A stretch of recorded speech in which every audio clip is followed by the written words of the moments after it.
Irmãos, a paz do Senhor Jesus. Quero deixar o versículo da palavra de Deus para a tua vida. A palavra que o Senhor me colocou no coração se encontra em Lucas. Lucas capítulo de número 23, versículo de número 26. Diz assim: enquanto o conduziam, eles o agarraram, um sirineu chamado Simão, que vinha do campo, e puseram-lhe a cruz sobre os ombros, para que o levasse após Jesus. Glória a Deus por essa palavra. Irmãos, estava tomando leitura dessa palavra e meditando essa palavra. A Bíblia vai dizer que Jesus ele é condenado à morte, porque Pilatos ele vai fazer uma pergunta para a multidão: quem vocês querem que eu solte? Ou Cristo ou Barrabás? Aí a Bíblia diz que, como era o costume da festa libertar um prisioneiro, Pilatos fez esse apelo para o povo. Aí a Bíblia vai dizer que a multidão começa a gritar: crucifica Jesus e solta Barrabás. Só que a Bíblia vai dizer que Barrabás ele era um homem homicida. Ele era um homem criminoso. Aí percebe que a multidão vai escolher quem? Um homicida, em vez de escolher o justo, que é Jesus. Então percebe que está escolhendo o errado em vez do certo. E quantos de nós não está tomando essa mesma decisão no mundo de hoje? Escolhendo o errado em vez do certo. Escolhendo a porta larga em vez da estreita. Jesus vai dizer que tem dois caminhos: o largo e o estreito. O largo é o caminho da perdição. O estreito é o caminho da vida eterna. Percebe-se que tudo é uma decisão nessa vida. Percebe-se que existe dois tipos de caminho: o caminho estreito, que é o caminho do céu, que é o caminho que leva para a vida, e o caminho largo. O caminho largo é o caminho que você passa sem dificuldade. É o caminho do mundo, é o caminho dos seus prazeres, é o caminho carnal. Este é o caminho largo. Agora o caminho estreito é o caminho da renúncia. Tá entendendo? É o caminho que você passa com dificuldade, mas é o caminho que conduz para a vida eterna. Aleluia. Irmãos, eu acho interessante que Deus ele fala em Apocalipse que ao vencedor ele enxugará do olho toda lágrima. Não haverá nem dor e nem clamor, porque todas as coisas já passaram. Então percebe que é melhor você passar o caminho estreito e Deus enxugar do teu olho toda lágrima, do que você passar pelo caminho largo aqui embaixo, fazendo essas vontades da carne e depois chorar no inferno. Aleluia. Só que eu acho interessante que tem isso aqui. Percebe que Pilatos ele vai perguntar 3 vezes para multidões. 3 vezes ele pergunta: quem vocês querem que eu solte? Porque a intenção de Pilatos era soltar Jesus. Porque a Bíblia diz que Pilatos ele viu que Jesus ele não tinha acusação nenhuma, ele era um homem inocente. Tá entendendo? A Bíblia vai dizer que também Pilatos sabia que era por inveja que os fariseus, os sacerdotes tinham entregado Jesus a Pilatos. Aí a Bíblia vai dizer que Pilatos fala assim: ó, eu não vejo nenhuma acusação contra ele. Vejo que ele é um homem correto. Aí a Bíblia vai dizer que eles gritavam ainda mais: crucifica Jesus e solta Barrabás. Só que eu acho tremendo, irmão. Sabe o que significa o nome Barrabás? Barrabás significa filhos do Abba, ou seja, filhos do Pai. Agora entenda isso aqui, irmão. Barrabás significa filho do Abba. E Abba significa pai. Agora entenda isso aqui, olha que tremendo. A cruz era de Barrabás, mas Jesus morreu no lugar de Barrabás, porque a multidão mandou soltar quem? Barrabás. E Barrabás significa filhos do Abba. E quem morreu no lugar de Barrabás? Jesus. Então percebe, Barrabás significa filhos do Abba. Então percebe que no momento que Barrabás é livre, Jesus morre no lugar de quem? De Barrabás. É Jesus dizendo: eu morro no lugar dos filhos do Abba, mas os filhos do Abba serão livres, porque Barrabás significa filhos do Abba, e Barrabás foi livre. Então percebe que Jesus morreu no lugar dos filhos do Abba, para que eu e você seja livre. Aleluia, glória a Deus. Você tem que entender isso aqui, é muito forte. É uma coisa que eu acho interessante.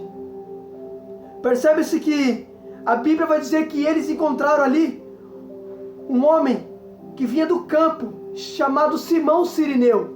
Aí a Bíblia diz que ele impuseram a cruz sobre os ombros, para que o levasse após Jesus. Agora entenda isso aqui, irmão, pelo amor de Deus.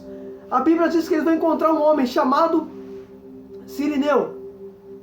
Aí a Bíblia diz que ele está vindo do campo, e os soldados vão agarrar ele, vai mandar ele levar a cruz de Jesus, após Jesus. Então percebe, Jesus está na frente, Simão Sirineu está carregando a cruz após Jesus. Porque foi para isso que Jesus escolheu, para carregar a cruz. Agora entenda isso aqui, pelo amor de Deus, olha que forte. Em Mateus 13, no versículo de número 38, vai dizer assim: o campo é o mundo, a boa semente são os filhos do reino, os joios são os filhos do maligno. Agora entenda isso aqui, na parábola do joio e do trigo, Jesus ele vai explicar para os seus discípulos. E Jesus vai dizer em Mateus 13, 38, o campo é o mundo. Agora entenda isso aqui, pelo amor de Deus. A Bíblia diz que Simão Sirineu está vindo do campo. E o campo simboliza o quê? O mundo. Aí percebe que quando ele está vindo do campo, a Bíblia vai dizer que colocaram a cruz sobre ele. Por quê? Porque você saiu do mundo para carregar a cruz. Jesus não te tirou do mundo para você ficar numa zona de conforto.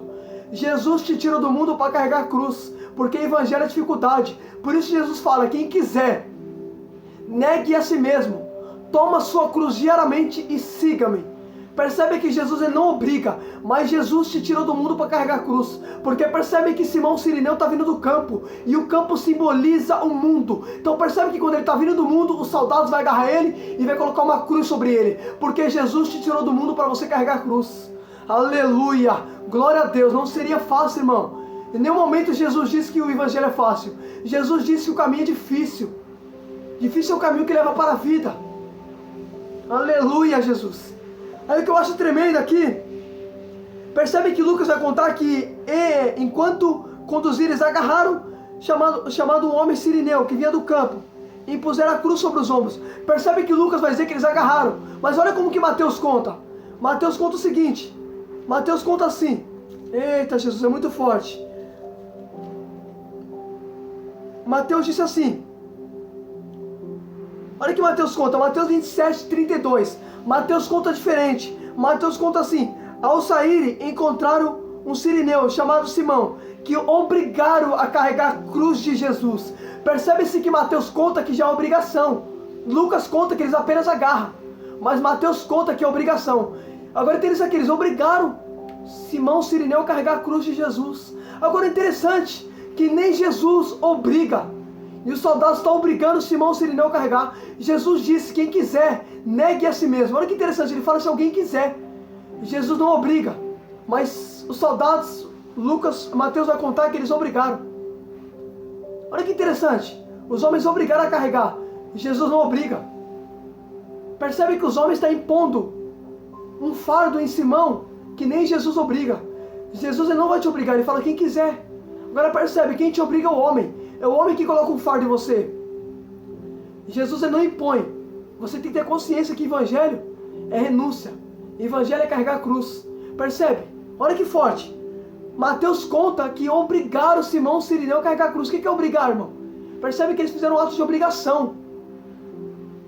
Olha que forte, eles obrigaram. Agora é interessante que Jesus fala, quem quiser. Percebe que nem Jesus obriga, mas o homem te obriga. É o homem que coloca um fardo em você que nem ele é capaz de carregar. Aleluia, Jesus. Aí uma coisa que eu acho interessante nessa passagem. Percebe-se que a Bíblia fala, irmão, olha que forte isso aqui. Olha que tremendo isso. A Bíblia diz que no momento que Jesus ele é condenado à morte, a Bíblia vai dizer no versículo de número 49, entretanto, todos os conhecidos de Jesus, as mulheres que tinham seguido desde a Galiléia ficaram de longe, contemplando estas coisas. Foi isso que me chamou a atenção. Olha que interessante. Percebe que no momento que Jesus está na cruz, a Bíblia diz que todos, conhecidos de Jesus, ficaram à distância. Olha que tremendo, irmão, ficando de longe. Agora pega isso aqui, pelo amor de Deus. O interessante é que quando Jesus fazia milagre, todo mundo estava perto dele. Mas agora que ele está na cruz, a Bíblia vai dizer que todos ficam longe. Sabe por quê? Porque cruz é dificuldade. Muitos querem ficar longe da cruz. Só querem os benefícios, mas não querem enfrentar a dificuldade. Aleluia, eu vou falar, Jesus. Eita, glória a Deus, aleluia. Entenda isso aqui, pelo amor de Deus. Olha que forte isso aqui, irmão. A Bíblia diz que no momento que Jesus faz a multiplicação do pão, tinha multidões. No momento que Jesus transforma água em vinho, tinha multidões. Olha que tremendo, no momento dos milagres de Jesus, tinha multidões perto de Jesus. Mas quando Jesus foi condenado à morte, a Bíblia vai dizer que no momento que ele é crucificado, a Bíblia diz que os conhecidos de Jesus ficavam longe. Percebe? Quem conhecia a respeito da crucificação ficaram longe. Porque hoje as pessoas não querem saber mais de dificuldade. Só querem saber dos milagres do Senhor, mas não querem saber de tomar cruz. Aleluia, eu vou falar, Jeová. Aleluia, irmão. Deus não te chamou para você se apegar apenas aos sinais. A Bíblia diz que os sinais acompanham aqueles que crê. Deus te chamou para carregar a cruz, filho. É dificuldade. Só que o interessante é que no momento em que Jesus está na cruz, a Bíblia diz que os conhecidos de Jesus, olha que interessante, irmão, os conhecidos, pessoas que conhecem, ficavam longe desse momento. Porque hoje em dia sim, tem gente que conhece a palavra, mas não quer saber de tomar cruz. Sabe que o evangelho é dificuldade, mas não quer saber disso.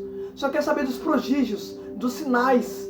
Olha que interessante, no momento dos milagres, multidões estavam ao redor de Jesus. No momento da cruz só ficou Jesus. Sabe o que significa isso? No momento bom, todo mundo está perto. No momento de dificuldade, não tem um para te ajudar. Eita, Jeová! Percebe-se? Hoje em dia isso aí não é diferente no mundo de hoje. Quantas pessoas não estão perto de você enquanto você tem? Mas no momento que você está no aperto, não tem um para te ajudar, filho. Não tem um. Isso é fato. Percebe? Jesus está sozinho na cruz. Olha que interessante. Os conhecidos de Jesus, aqueles que tinham seguido desde a Galileia, ficavam de longe contemplando estas coisas. Olha que tremendo. No momento da dificuldade de Jesus, ficavam longe. Olha que forte, irmão. Eram os conhecidos de Jesus. Dizia que conhecia Jesus, mas no momento da dificuldade, quis ficar longe. Olha que tremendo. Eita glória. Agora no momento do milagre, os conhecidos estavam perto. No momento da dificuldade, estavam longe. Quis ficar longe. Isso aí não é diferente, irmão. Quantos de nós, no momento da sua dificuldade, pode perceber, não tem um para te ajudar. No momento que você está na bonança, no momento que você está na prosperidade, tem multidões ao seu redor. Você tem amigos ao seu redor. Mas no pior da tua vida, não tem um para te ajudar. Percebe que no momento que Jesus está na cruz, todos ficavam de longe, irmão, contemplando estas coisas. Porque as pessoas são assim. Quando você está no momento difícil, fica de longe, só te observando. Ah lá, agora está no momento difícil, agora eu não vou me aproximar. Agora no momento da prosperidade, tem muitos. Olha que tremendo, Jesus ficou só no pé da cruz. Percebe, no momento da dificuldade dele, não tinha um para ajudar ele. Ele ficou só. Olha que tremendo, irmão. Olha como todos os dias as palavras de Deus ela me ensina. Percebe, no momento da bonança, no momento dos milagres, na multiplicação do pão, no momento de transformar 5 pães e 2 peixes em milagres, tinha multidões ao redor de Jesus. Mas no momento da cruz, todos que contemplavam o milagre de perto, no momento da crucificação ficaram de longe, eram os conhecidos. E são conhecidos que é a distância. Tá entendendo? Aqueles que conhecem que é a distância. Filho, Paulo vai dizer assim, eu vou falar. Olha o que Paulo disse. Paulo disse que no fim dos tempos, muitos vão deixar a verdade de lado e vão se apegar a mitos. Vai dar ouvido para aquilo que agrada. Agora percebe, para a verdade, Paulo vai dizer que no fim dos tempos, muitos não vão querer saber de ouvir a verdade, mas vão se apegar a mito. Por quê? Porque vão querer ouvir aquilo que agrada e não a verdade do evangelho. Quantos não estão assim, só quer ouvir sobre milagre, mas não quer saber de renunciar, não quer saber de abrir mão? Filho, evangelho é renúncia. Jesus disse, quem se apegar já perdeu, mas quem perder por mim e pelo evangelho encontra. Porque evangelho, filho, é renunciar. A Bíblia diz, não ame o mundo, nem as coisas que no mundo há, porque o mundo e sua cobiça passará, mas aquele que faz a vontade de Deus permanece para sempre. Percebe que o mundo e sua cobiça vão passar, porque tudo aqui é passageiro, irmão. Tudo aqui é de passagem. Isso é fato, filho. O mundo e sua cobiça é passageiro, mas aquele que faz a vontade de Deus permanece para sempre. Porque o que Deus tem pra gente é algo permanente. Jesus disse que Ele tem pra gente a vida eterna. O que Deus tem pra gente é eterno. O que o mundo te oferece é passageiro. O que você escolhe? O eterno ou o passageiro? Só que o eterno, você vai ter que abrir mão aqui para poder alcançar o eterno. O passageiro é você se apegar aqui e perder a eternidade. Agora entenda isso aqui. Olha que forte. Se você tomar a leitura da passagem que Pilatos, ele faz uma pergunta para o povo. Quem você quer que eu solte? Jesus ou Cristo ou Barrabás? Irmãos, olha que tremendo. 3 vezes Pilatos pergunta. E na 3 vezes o povo escolhe quem? Barrabás. Escolheram o criminoso, em vez de escolher o correto, o justo, que é Jesus. E quantos de nós não escolhem errado? Você quer ver uma coisa, irmão? Até Deus fez isso com Adão. Se você tomar a leitura de Gênesis, olha que tremendo, eu já tinha pregado sobre isso. Mas a Bíblia diz que Deus fala assim para Adão, Adão, vem cá, você pode comer livremente toda a árvore, menos a do conhecimento do bem e do mal, porque no dia em que dela tocar, certamente morrerá. Percebe, irmão, que Adão poderia comer toda a árvore, menos a do conhecimento do bem e do mal, porque Deus não queria que o homem descobrisse a maldade. Deus nunca quis que a maldade entrasse no homem. Aí Deus vai falar, Adão, você pode comer livremente, menos a do conhecimento do bem e do mal, porque no dia em que dela comer ou tocar, certamente morrerá. Aí percebe, aí quando Adão é seduzido por Eva, Eva come do fruto e dá para Adão, aí Adão também come e ambos pecaram. Aí a Bíblia vai dizer assim, em Gênesis 3:22, o Senhor disse, eis que o homem se tornou como um de nós, conhecedor do bem e do mal. Agora é preciso impedir para que estenda a mão e coma da árvore da vida e vive eternamente. E por isso o Senhor Deus expulsou do jardim. Agora entenda, Deus não expulsou Adão e Eva, Deus não tirou eles do jardim porque eles comeram da árvore que não podia. Deus expulsou eles porque eles iam comer da árvore da vida, irmão. Agora percebe, Adão poderia comer da árvore da vida como primeira opção, mas não, ele escolheu a árvore que traz morte. Deus disse, Adão, menos dessa árvore, você não pode comer do conhecimento, mas a árvore da vida Adão poderia comer, porque tinha a árvore da vida para ele comer, mas de vez de escolher a vida, ele escolheu a árvore que trouxe morte. E sabe o que significa isso? A árvore da vida hoje é Jesus, a árvore que traz morte é o pecado, porque a Bíblia diz que o salário do pecado é a morte. Então percebe que Adão, em vez de escolher a vida, escolheu a morte. Tudo nessa vida é uma decisão, e o povo aqui também. Pilatos fez uma pergunta, quem vocês querem que eu solte? Jesus ou Cristo ou Barrabás? Um homicida. A Bíblia diz que os homens escolheram quem, irmãos? Um homicida. Escolheram errado em vez do certo.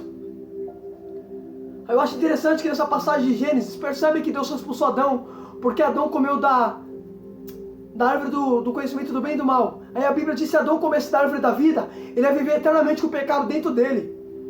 Aí Deus expulsou ele por isso, porque Adão já tinha pecado. Agora se Adão comesse da árvore da vida, ele ia viver eternamente, porque o pior para Deus não seria ver Adão pecar. O pior para Deus seria ver Adão vivendo eternamente com o pecado. Por isso que Deus expulsa, porque o pior para Deus, irmão, não é ver você pecando. O pior para Deus é ver você na prática do pecado. Sabia disso? Por isso que Deus expulsou Adão e Eva. Toma uma leitura lá que você vai ver. É muito forte, eu já preguei sobre isso. Só que uma coisa que eu acho interessante. Percebe-se que Pilatos ele vai propor para o povo. Quem vocês querem que eu solte? Jesus, o justo ou Barrabás? Todo mundo gritou, Barrabás, solta Barrabás e crucifica Jesus. A Bíblia diz que eles gritavam ainda mais alto. Crucifica Jesus, crucifica e solta Barrabás. Escolheram um criminoso em vez de escolher o correto, que é Jesus. Isso não é diferente no dia de hoje. Quando você escolhe o errado em vez do certo, você está rejeitando Jesus e escolhendo Barrabás. Sabia disso? Filho, nessa vida, tudo nessa vida é uma decisão. Paulo vai dizer que quem semeia para o Espírito, semeia para a vida e paz. Quem semeia para a carne, semeia para a morte. Percebe que tudo é uma semeadura. E você vai colher aquilo que você escolhe. Se você semear para a carne, vai semear para a morte. Porque a Bíblia diz que que a carne é inimizade contra Deus. Espírito é vida e paz. Viver no Espírito é viver na vida e paz. Viver na carne é viver para a morte. Só que percebe, quem semeia, e todo aquele que semeia, colhe. Tá entendendo? Ou tu semeia para o Espírito que vai ter vida, ou vai semear para a carne e vai semear para a morte. Vai colher para a morte. Porque carne é inimizade contra Deus. Espírito é vida com o Pai. Olha que tremendo, irmão. Tudo nessa vida é uma decisão. Eu acho tremendo, irmão, que... Olha que forte isso. A Bíblia diz que no momento que Jesus está na cruz, que Jesus ele vai entregar o Espírito para o Pai, a Bíblia diz que Jesus vai dar um grito. E ele vai falar, Pai, em tuas mãos entrego o meu Espírito. Percebe que Jesus entregou o Espírito. Ninguém matou ele, foi ele que se entregou. Porque ninguém tem autonomia sobre Jesus. Ele que se entrega, ele é o Deus Todo-Poderoso. Ele se entregou. Aí a Bíblia diz que no momento que ele se entrega, os soldados vão falar assim, verdadeiramente este é o Filho de Deus. Agora que tremendo, quando Jesus está na cruz, eles zombam. Quando Jesus se entrega, eles reconhecem. Olha que tremendo, irmão. Quando Jesus está na cruz, eles zombam. Zomba de Jesus. Fala, não é o Cristo, não é o eleito de Deus, desça da cruz. Aí no momento em que Jesus se entrega, e a Bíblia diz que o véu do templo se rasga, vai ter trevas sobre a terra, aí eles vão falar, verdadeiramente este é o Filho de Deus. Percebe que Deus deu um sinal na terra, mostrando que de fato Jesus era o Filho. Porque infelizmente as pessoas só reconhecem quando morrem. Percebe, quando Jesus morre, eles vão falar, verdadeiramente esse é o Filho de Deus. Esperou morrer para poder reconhecer. E já não dá mais tempo. Não adianta. O tempo de você reconhecer Jesus é aqui com vida. Porque a Bíblia diz que Deus não tem prazer na morte de um ímpio. A Bíblia diz que o prazer do Senhor é que todos cheguem ao pleno conhecimento da verdade. Enquanto tem vida, irmão, tem reconhecimento. Depois que morre, já não tem mais jeito. Já não tem mais esperança. Percebe, quando Jesus morre, eles reconheceram. Não adianta reconhecer quando morreu. Reflita nisso em nome de Jesus. Que Deus fale contigo. Foi até aqui que o Senhor me deu. Deus abençoe a sua vida em nome de Jesus.